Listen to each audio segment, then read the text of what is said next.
যৌন অপরাধী অ্যাপস্টেইনের নথি প্রকাশের পর পুরো বিশ্ব যেন নাড়া দিয়ে উঠেছে। বীভৎস এই নথি নিয়ে কথা বলেছেন ইসলামিক স্কলার শায়খ আহমদুল্লাহ। সোমবার নিজের ভেরিফাইড ফেসবুকে দেয়া এক পোস্টে অ্যাপস্টেইন ফাইল একটি কেলেঙ্কারি নয়, এটি সভ্যতার আয়না। এই আয়নার মাধ্যমে আমরা পশ্চিমা সভ্যতার বীভৎস চেহারাটা আবারও দেখে ফেললাম বলে উল্লেখ করেন তিনি।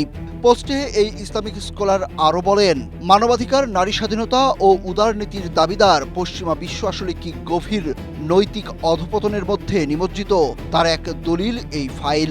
রাষ্ট্রনায়ক, শিল্পপতি, ক্রীড়া ও মিডিয়া ব্যক্তিত্ব থেকে শুরু করে সংস্কৃতির নামকরা মুখগুলো যাদেরকে অনেকে সম্মান ও অনুসরণ করে, শিশু পাচার, যৌন নির্যাতন, মানব মাংস ভক্ষণের অভিযোগ সহ জঘন্য ও বীভৎস সব অপরাধের সাথে জড়িত ছিল তারা। অ্যাপস্টেইন কেলেঙ্কারিতে এক অন্ধকার বাণিজ্যের জগৎ ও প্রতিচ্ছবি ফুটে উঠেছে উল্লেখ করে আহমদুল্লাহ বলেন, আল্লাহর ভয়হীন সমাজ যত ঝকঝকে তকতকে হোক, সুযোগ থাকলে ভোগবাদী মানুষ ধীরে ধীরে কোন স্তরে পৌঁছাতে পারে এই ঘটনা তারই চাক্ষুষ প্রমাণ। তবে অ্যাপস্টেইনের ঘটনাকে স্রেফ বিকৃত মানসিকতা থেকে উৎসারিত বলা কঠিন। খোলা চোখে যেগুলোকে বিকৃত মানসিকতার প্রকাশ বলে মনে হয়, সেগুলো পরিকল্পিতভাবে শয়তান তুষ্টির প্রচেষ্টার রিচুয়াল হিসেবে উল্লেখ করেছেন শায়খ আহমদুল্লাহ।